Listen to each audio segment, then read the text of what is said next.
الحمد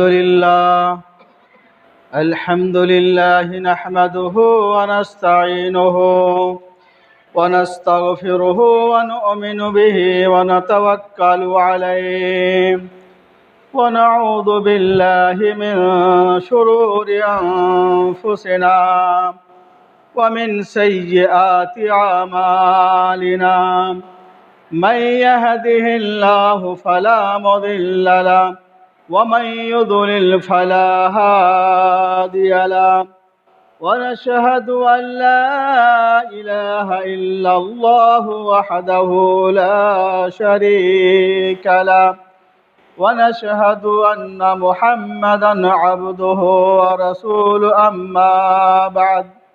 أما بعد فإن خير الحديث كتاب الله وخير الهدي هدي محمد صلى الله تعالى عليه وسلم وشر الأمور محدثاتها وكل محدثة بدعة وكل بدعة ضلالة وكل ضلالة في النار.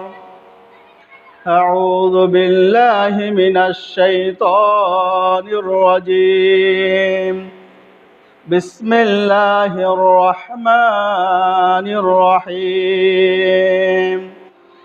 اتل ما أوحي إليك من الكتاب وأقم الصلاة إن الصلاة تنهى عن الفحشاء والمنكر ولذكر الله أكبر والله يعلم ما تصنعون. عربی خطبہ کے بعد میں نے سورۃ العنکبوت سے ایک مشہور معروف آیت تلاوت کی ہے. اللہ تعالیٰ نے اس آیت کریمہ میں ارشاد فرمایا، اے نبی محمد صلی اللہ علیہ وسلم، آپ پر کتاب میں سے جو وحی کی جا رہی ہے آپ تلاوت کیجئے. وَأَقِمِ الصَّلَاةَ، اور نماز قائم کیجئے. بے شک نماز برائی فحاشی کو روکتی ہے. وَلَذِكْرُ اللَّهِ اکبر، اور اللہ کا ذکر بہت بڑی بات ہے. وَاللَّهُ يَعْلَمُ مَا تَصْنَعُونَ، تم لوگ جو کچھ کر رہے ہوتے ہیں، جو کچھ عمل کر رہے ہوتے ہیں، اللہ تعالیٰ جانتا ہے. محترم حضرات، اس آیات کریمہ میں اللہ تعالیٰ نے پیارے نبی جناب محمد رسول اللہ صلی اللہ علیہ وسلم کو قرآن مجید تلاوت کرنے کا حکم دیا ہے اور نماز قائم کرنے کا حکم دیا ہے.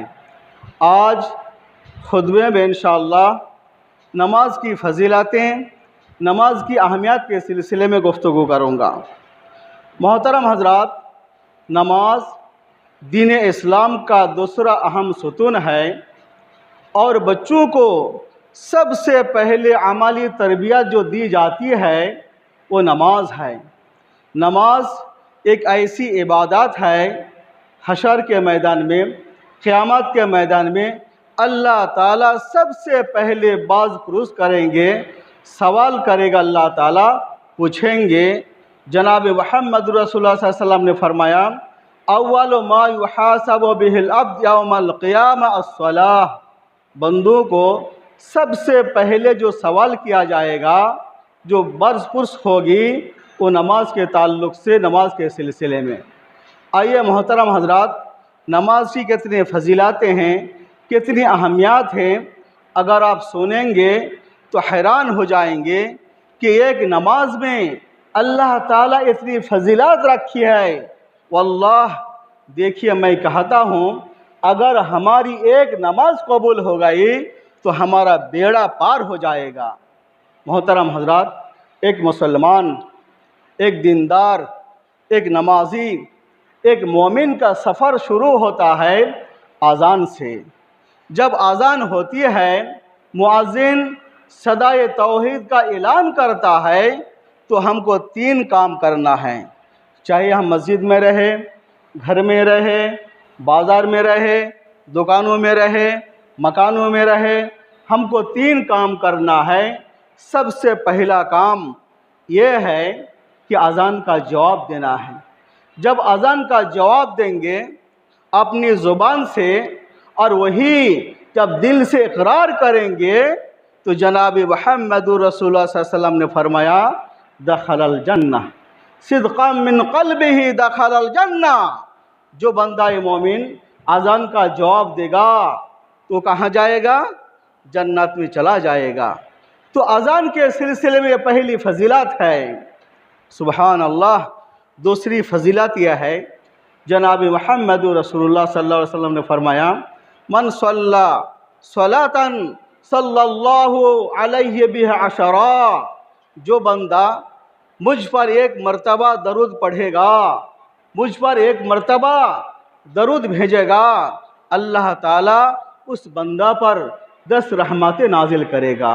تو محترم حضرات، اذان سننے کے بعد جب ہم لوگ جناب محمد رسول اللہ صلی اللہ علیہ وسلم کے اوپر درود بھیجیں گے، درود ورد کریں گے تو اللہ تعالیٰ ہم پر 10 رحمتیں نازل کریں گی۔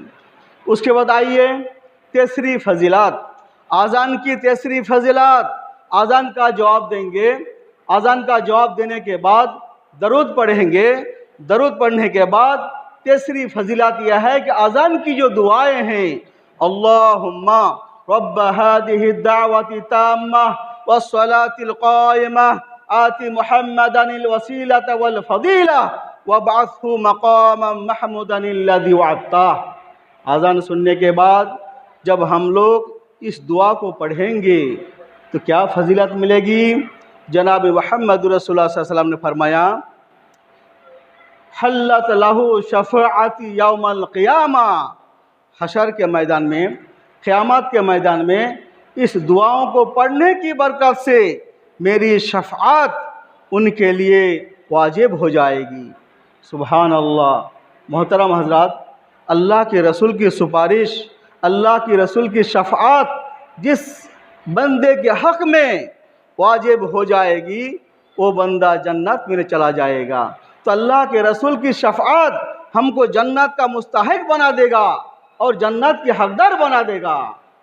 اس لیے محترم حضرات، یہ تھی اذان کے جواب دینے کے ساتھ، دعا پڑھنے کے ساتھ تیسری فضیلت۔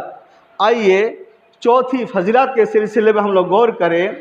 اللہ کے رسول جناب محمد رسول اللہ صلی اللہ علیہ وسلم اصحاب آتے ہیں اور فرماتے ہیں اللہ کے رسول یہ جو مؤذن حضرات ہوتے ہیں یہ لوگ ہموں سے کئی گنا زیادہ نیکیاں لے کر چلے جاتے ہیں، اذان دیتے ہیں اور اذان دے کر ہم لوگوں سے ثواب میں، نیکی میں، فضائل میں یہ لوگ آگے بڑھ جاتے ہیں۔ ان المؤذنین یفضلوننا، اذان دے کر مؤذن حضرت آگے بڑھ جاتے ہیں۔ تو جناب محمد رسول اللہ صلی اللہ علیہ وسلم نے فرمایا قولوا کما یقولون، تم لوگ وہی کہو جو مؤذن کہتا ہے۔ مؤذن جب اذان دیتا ہے تم لوگ بھی جواب میں وہی کہو۔ فینتہیتا، جب ختم ہو جائے گا، جب اذان ختم ہو جائے گی، فصلتوتا، اللہ کے پاس مانگا کرو، اللہ سے دعائیں کرو، اللہ تعالیٰ تمہاری دعاؤں کو قبول کرے گا اور جو تم اللہ سے مانگے گا اللہ تعالیٰ تم کو عطا کرے گا۔ تو محترم حضرات، اذان ہوئی، اذان سننے کے بعد ہم نے اذان کا جواب دیا، اللہ کے رسول کے اوپر درود پڑھا اور اذان کے بعد دعائیں کی تو ہم کو 4 فضیلتیں مل گئی۔ اس کے بعد آئیے اب مسجد کی تیاری کے لیے ہم کو وضو کرنا ہے۔ سبحان اللہ، وضو کی فضیلت ایسی بھی ہے، اس میں بھی ہم کو 4 فضیلتیں ملیں گی۔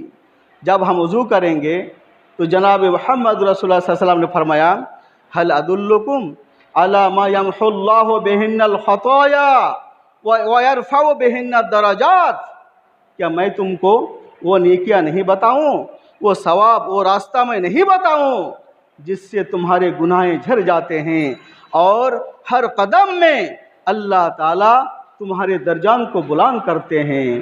اسباغ الوضوء علی المکارہ، مشکل گھڑی میں، مشکل وقت میں، رات ٹھنڈی ہے، موسم سرد ہے، پانی ٹھنڈا ہے، ایسی صورتحال میں جب مکمل وضو کریں گے تو وضو میں ہم کو سب سے پہلے 2 ثواب ملیں گے۔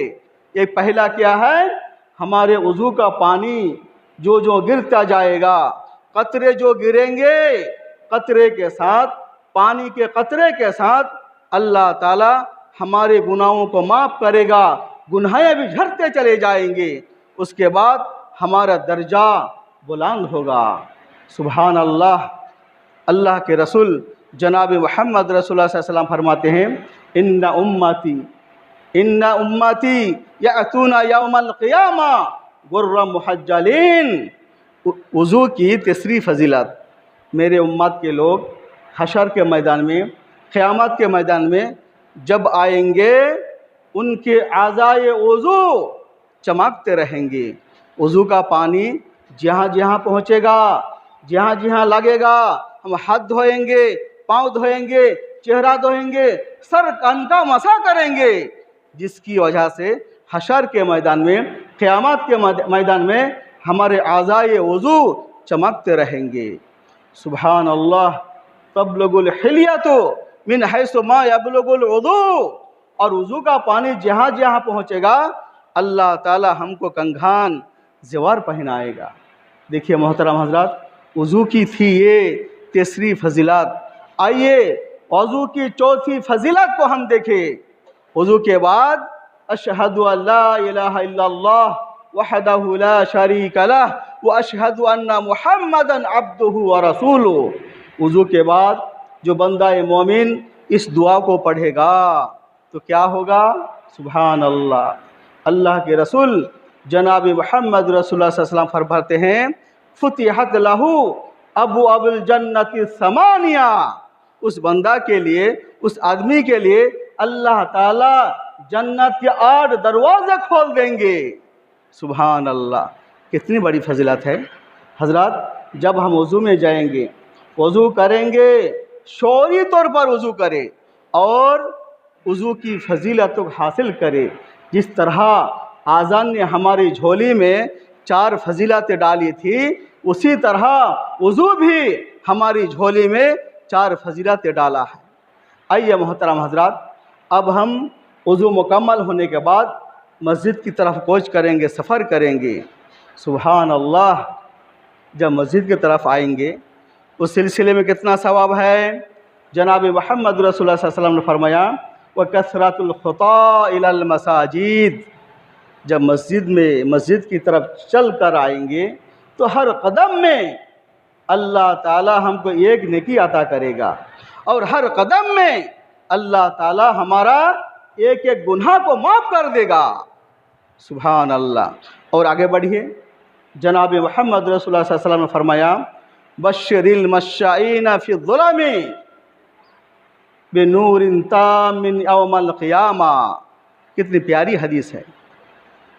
خوشخبری سنا دو ان لوگوں کو جو لوگ مسجد کی طرف چل کر آتا ہے، اندھیرا میں، رات کی تاریکیوں میں، ظلمات میں، مشقت اٹھاتے ہوئے، تکلیف اٹھاتے ہوئے جو لوگ اپنے گھروں سے چل کر مسجد کی طرف آتا ہے، حشر کے میدان میں، قیامت کے میدان میں ان کو نور تام ملے گا، مکمل روشنی ملے گی، جبکہ کافر، مشرک، بے نمازی، فاسق، فاجر اندھیرا میں اور ظلماتوں میں بھٹکتے رہیں گے، پھرتے رہیں گے، روشنی تلاش کرتے رہیں گے۔ ایسی صورت میں جو بندہ گھر سے چل کر مسجد کو آئے گا ان کو نور تام، مکمل روشنی ملے گی۔ سبحان اللہ۔ محترم حضرات، اور ایک خوشخبری ہے۔ دیکھیے، اللہ کے رسول جناب محمد رسول اللہ صلی اللہ علیہ وسلم نے فرمایا، من غدا الی المسجد او راہ، من غدا الی المسجد او راہ اعد اللہ نزولہ فی الجنہ یوم القیامہ۔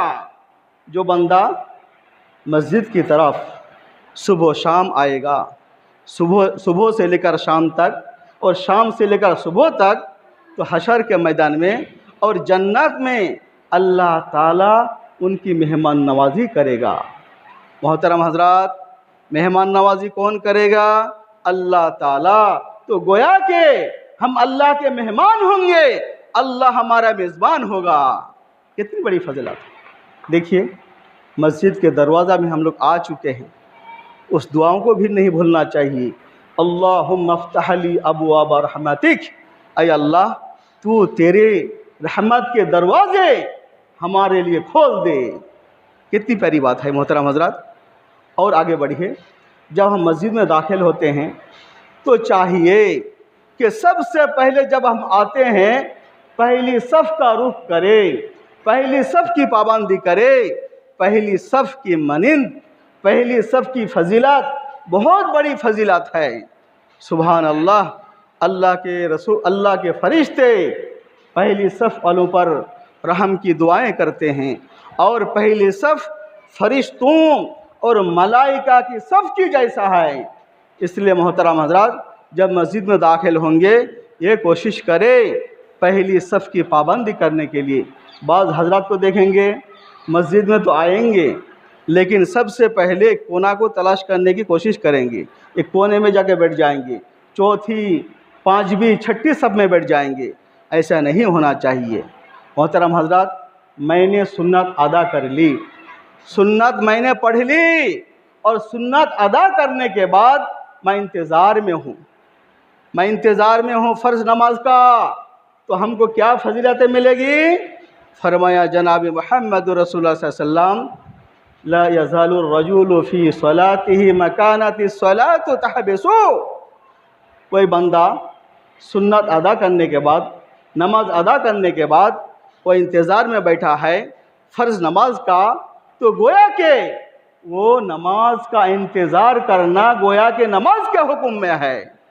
چاہے آپ تلاوت کریں، چاہے آپ ذکر اذکار کریں، چاہے آپ خاموش بیٹھے ہیں، آپ کی بیٹھنا آپ کے لیے عبادات ہے، نماز کے لیے انتظار کرنا آپ کی عبادات ہے۔ محترم حضرات، اقامت ہو گئی، تکبیر ہو گئی، ہم نے فرض نماز ادا کر لی۔ فرض نماز کے بعد فرض نماز کے بعد اذکار مسنونہ ہے، اذکار مسنونہ جس کی فضیلت بہت آئی ہے۔ سبحان اللہ، ان میں سے دو فضیلت آپ کو میں گناتا ہوں۔ دیکھیے، 33 مرتبہ سبحان اللہ، اور 33 مرتبہ الحمدللہ، اور 34 مرتبہ اللہ اکبر، یا تو 33 مرتبہ اللہ اکبر پڑھ کر لا الہ الا اللہ وحدہ لا شریک لہ لہ الملک ولہ الحمد وہو علی کل شیء قدیر، یا پڑھیں گے تو کیا ہوگا؟ سبحان اللہ، غفرت لہ خطایاہ وَإِنْ كَانَ مِثْلَ زَبَدِ الْبَحْرِ۔ فرمایا جناب محمد رسول اللہ صلی اللہ علیہ وسلم نے، اگر سمندر کے کف کے جیسا، سمندر کے جھاگ کے برابر اس بندہ کا گناہ ہو تو اللہ تعالیٰ معاف کر دے گا۔